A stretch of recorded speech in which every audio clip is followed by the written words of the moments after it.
How's your day been so far? How is it to Full. be in the capital? It's a full day. I love being in London.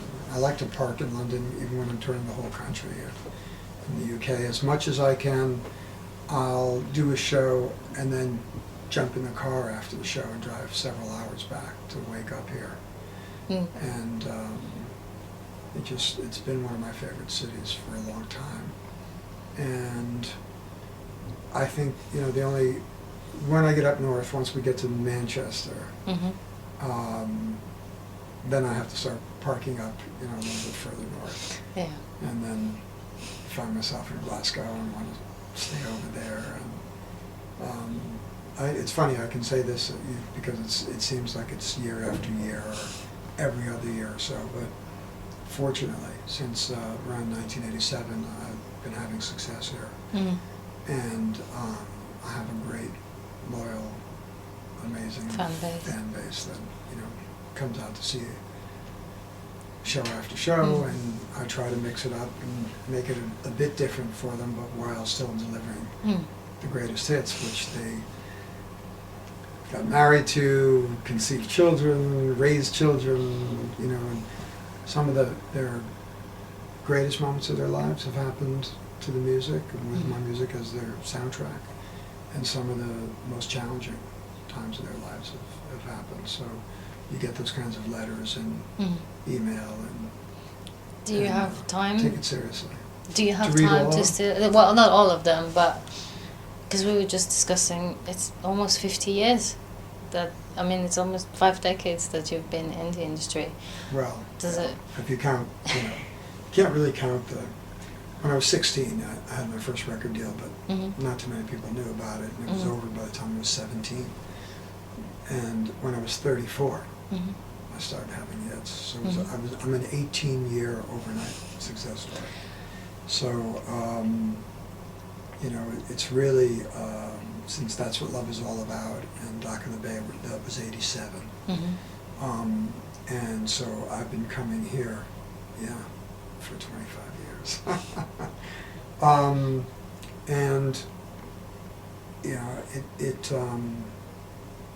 I never get tired of it.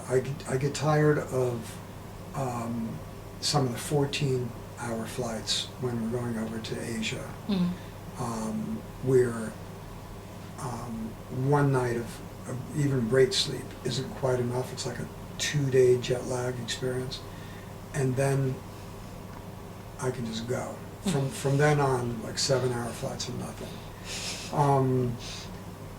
But I never get tired of it, of the whole thing. I never get tired of what I'm really grateful to be doing. I get, my gratitude changes through the years, because I think you appreciate it more deeply when you realize how long you have been able to do what you love to do when you were 13 or 14 and said, this is what I want to do. I mean, it doesn't always happen, when you decide what you want to do. You can go pursue it and work really hard at something, and in the arts, the odds are really stacked against you. So you realize that. I have friends who gave it up, who had families to support, and I know what that's like, and I don't blame them for quitting. I don't blame them for getting a stable job with a steady paycheck. 9 to 5. Well, the stress, if you're a single musician, you can crash at a friend's house with your guitar. If you have a family, it's excruciating when you don't know where the food's coming from, and providing for your family is so difficult. So that's something you never forget as well, and another thing that keeps you grateful. But then there's the art of it, and that's where you're ever growing and learning and expanding, and you have to keep working. You have to keep your voice or your craft, your songwriting, you have to keep your chops going. You don't seem to stop writing, actually. You've been writing ever since you started, which is quite impressive. I've been writing that's what I've probably been doing longest, you know, and probably, yeah, dare I say, you know, I don't know, 40-something years. Not successfully until 1982, 1983, people started recording my songs and patting me on the back and saying, "You're good, kid. And is that you singing on the demo? You should make records." You know? And that's something that also kind of gave me the validation that I needed, that it's okay to write different genres, to write pop, to write rock, to write country, to write R&B, and get, you know, major artists saying, "I want to record your music." That gives you fuel, even while your solo career is taking a long, long time, because someone in the industry believes in you, and you give them a certain kind of weight and a value because they've succeeded already. And so you figure they must know what they're talking about, you know. And it's great to hear it from a producer or an engineer who's successful, but when artists start recording your material and kind of giving you a pat on the back, I think it's a pat on the back, but it's really an internal kind of encouragement, you know. It's a pat in the heart, so to speak, that you've got something that you can do for the rest of your life, or potentially. But the success that I had was far greater than I was dreaming. I was dreaming of making a living doing making music. I didn't know that I would be writing with Bob Dylan or singing with Pavarotti or Ray Charles. And, you know, that's like, if someone told me I was going to be doing that back then, I would just laughed. You know, I just would have thought they were stoned. You know. You're a little high right now, but yeah, but it's a nice thought. It's a lovely thought. Yeah. So if we talk about the album that's out here, so there's a greatest hits. Yes. But greatest hits and the duets also, and gems yeah. together, which is a great concept, and I'm glad Sony decided to do that at this time. And Sony has actually done a great job, besides all the success we had together for almost 20 years. They've been great at putting together compilations and the essentials, and they've been gracious to call me and say, "How do you feel about this combination of songs and the artwork? Are you okay with the artwork?" Which they don't really actually have to necessarily do. And when we team up, when I can, and come help promote, we've seen a lot of success and a really nice, healthy appetite for a new form of the hits.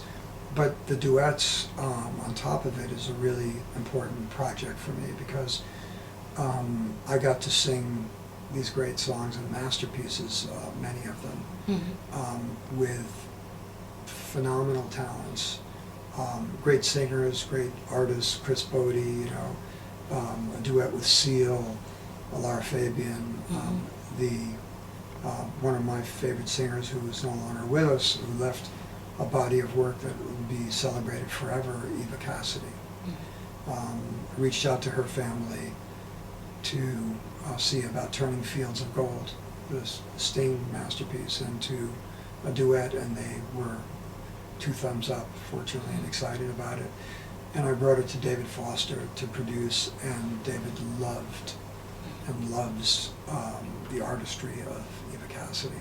So when I went to Foster to pitch that idea, I didn't know that he was familiar with her work, and he got all soft and mushy. And David Foster is a very strong producer, you know, songwriter. He's a legend himself. And he got very emotional in talking about her, and how Sting had actually turned him on to Eva, because Sting is very proud of Eva's performance. So it was a big deal. That one song alone was a big experience and a big emotional part of Gems. So I'm happy to be able to spend, you know, a week and a few extra days in London, and talk about the project and promote it. I thought that some of the acts wouldn't be quite obvious to everyone. Some of the duets, like Lara Fabian that you mentioned, because she's huge in Canada and in Europe. I mean, in French-speaking countries mainly. French, right in Belgium and in parts of Italy. She's half Sicilian, actually. Sings in perfect Italian. She's Lara Fabian recorded a version of Caruso that is astounding. And Seal and I got to become friends backstage while we were getting ready to do our duet.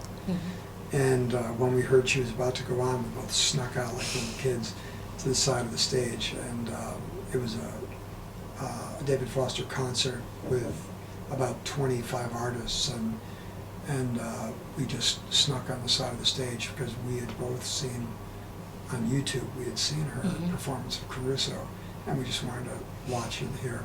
And then I thought, and I'm going to get to sing with her in a while too. I'm spoiled that way. And you know, Orianti, the phenomenal guitarist, the extraordinary guitarist that Michael Jackson found, who was taking her on tour for This Is It. He discovered her, and she came in and played on this album as well.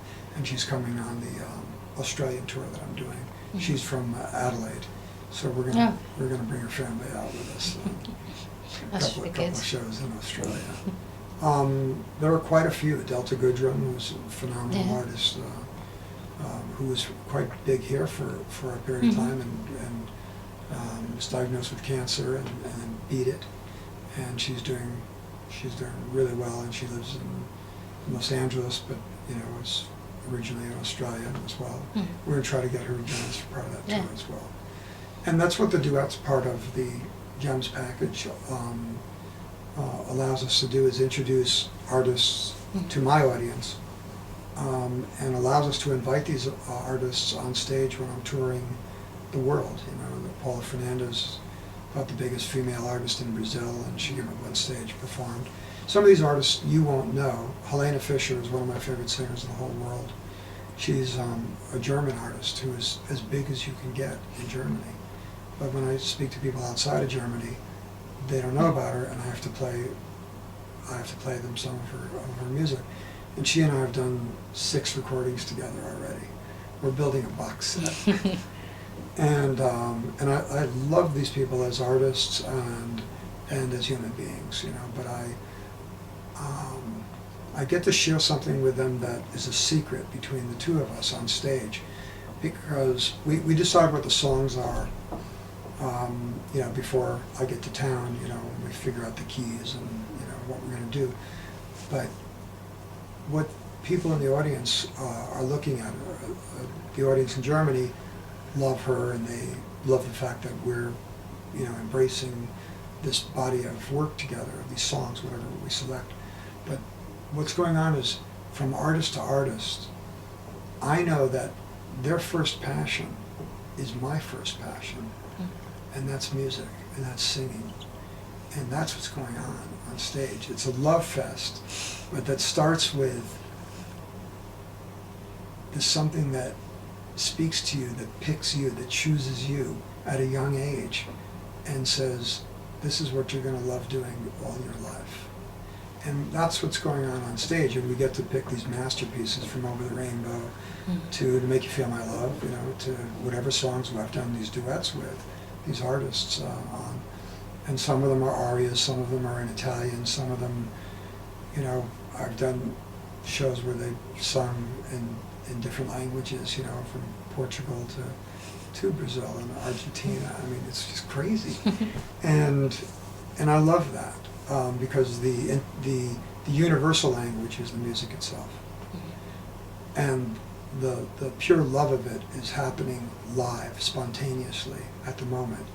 And things are going on stage that people aren't aware of, or we're hearing funny things in our ears. Maybe the mix is funny because, you know, we just had a rehearsal or a sound check that day, and the show's that night, but we're professionals, so we can't let the audience know that there's something going like that in your ears, and we'll just start laughing, but continue singing. And it still comes back to really the pure love of music. What did you find was easiest to pick? Did you think, okay, these are my greatest hits, that's easy? Or was it hard to actually pick what was going to do the duets and your greatest hits? No, the greatest hits is always fairly easy to look at, especially when in the UK, I've been fortunate, very, very fortunate to have the kind of fan base that I've had here, and at a time when we were selling millions as compared to hundreds of thousands. I mean, Time, Love and Tenderness sold 1,400,000 copies in this one country, and Soul Provider has sold 1 million too, and there's been a cumulative some 5 million albums here. And so that audience, this audience in the UK, has When a Man Loves a Woman, they have How Am I Supposed to Live Without You, they have How Can We Be Lovers, Time, Love and Tenderness, they have Soul Provider. There are certain songs that are part of their DNA in a way, that are important to revisit.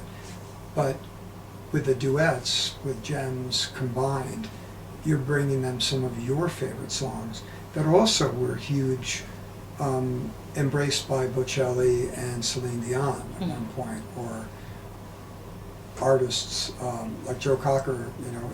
That's the version I, as a kid, loved, or not as a kid, as a teenager, young man.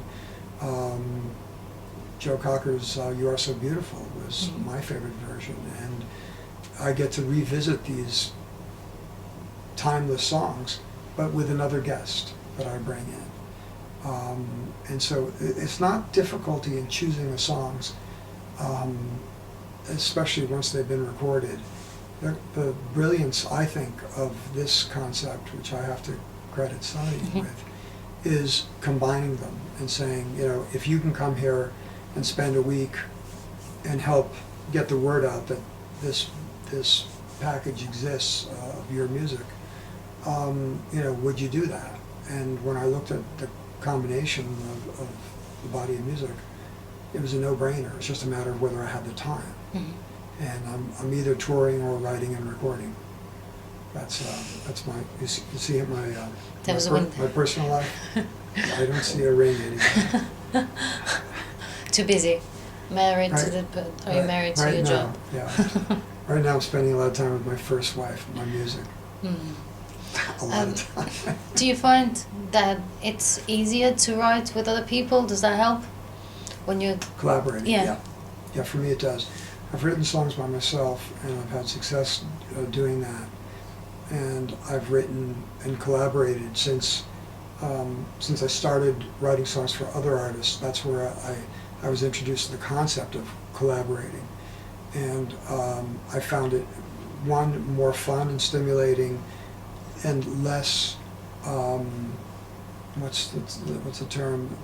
There's a tedious part of, finishing the details, and lyrically, everything has already been expressed, so you need to express something in a different way.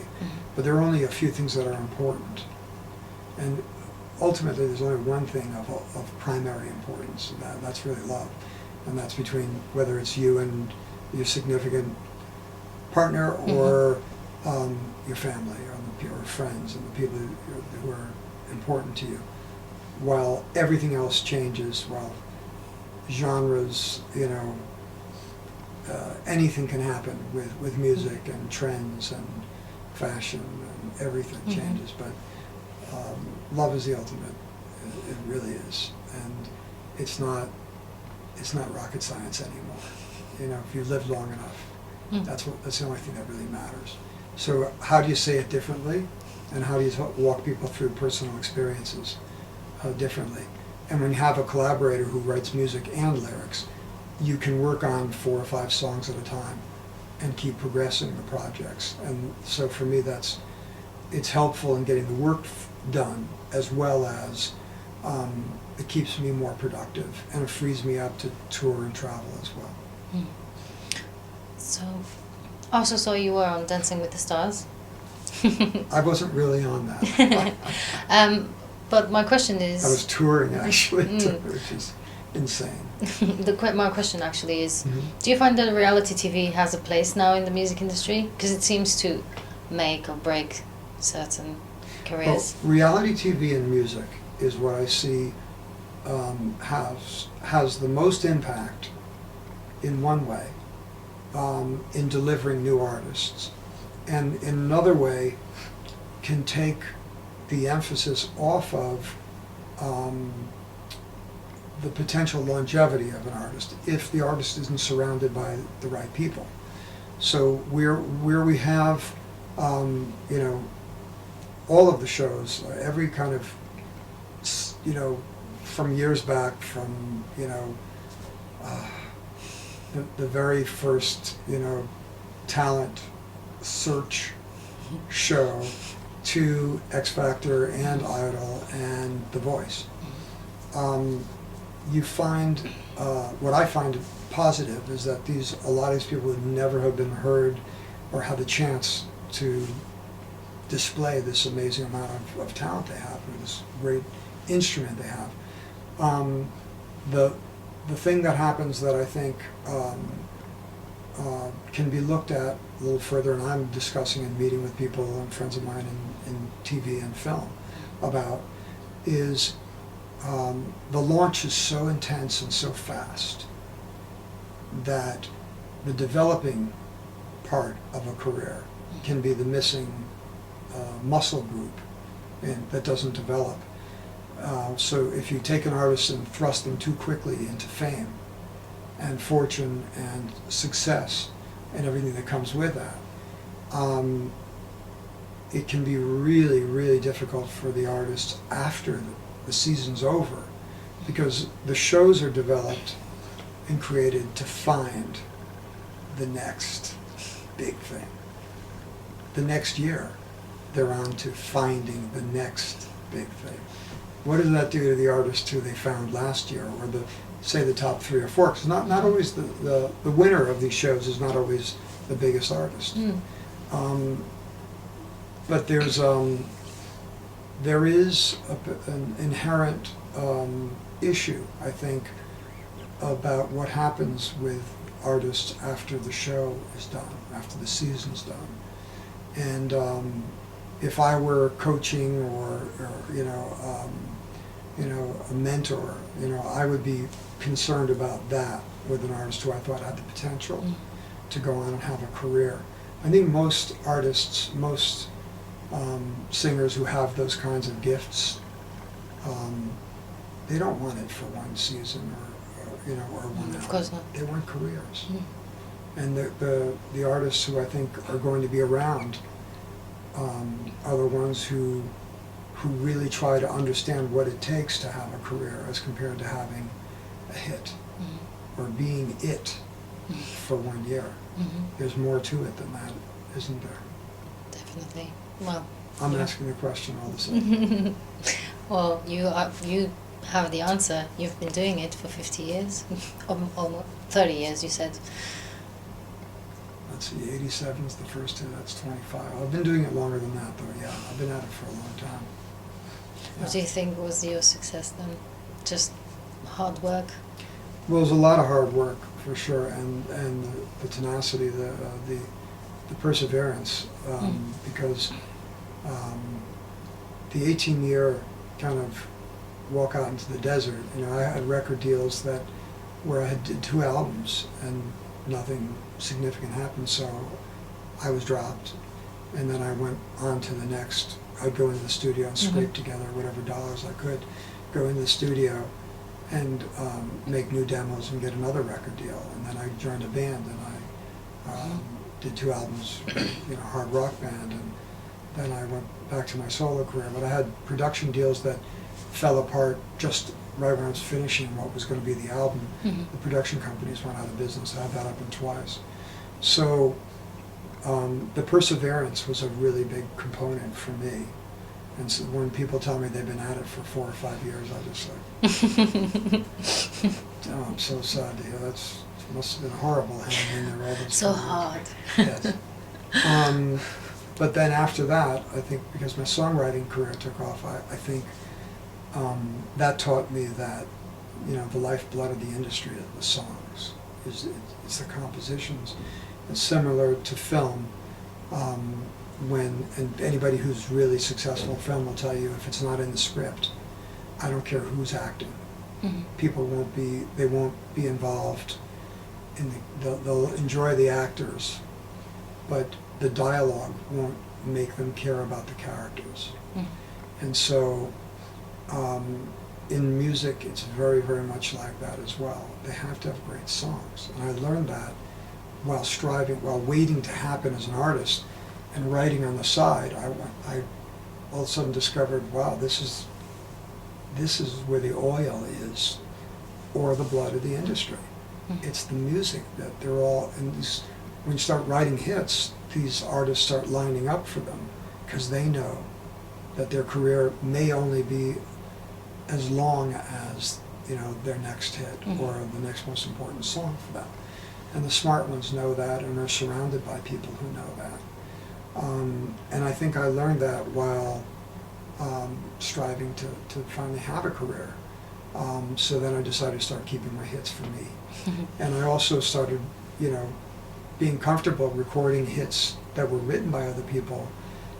I didn't have to be the writer. My ego was not about creating everything myself. It was more so much about finally having success after 18 years of trying, that I wanted to do was best for my own voice, mm-hmm. not best for, you know, my bank account or the glory of saying I wrote all my hits. Mm-hmm. Diane Warren wrote some great songs and sent them to me, and some songs that I take quite personally. The classics like, you know, the Ray Charles, you know, George on My Mind, and Percy's When a Man Loves a Woman, Dock of the Bay, or the mm-hmm. Redding Family, by Zelma Redding approving it, brought all the walls down and allowed me to have a great hit with it. And I get to introduce that, you know, every night in my concerts. One of my favorite songs that I perform is an aria called Nessun Dorma, mm-hmm. that Pavarotti mm-hmm. made famous by singing on the World Cup. Mm-hmm. Who would have known? You know, I sing it in Italian. You know, you learn as you go, but it's still about the music. And I think that combination, and actually bringing my love of what I do to my audience is what keeps my audience coming to me. Mm-hmm. And if and when I get too tired of being out on the road, that's usually when the tour's winding down anyway. It's when I finally just start getting near that burn place where 8 hours of sleep doesn't add up to 8 hours of sleep. That's usually when I'm about time for a break anyway. Time for a break.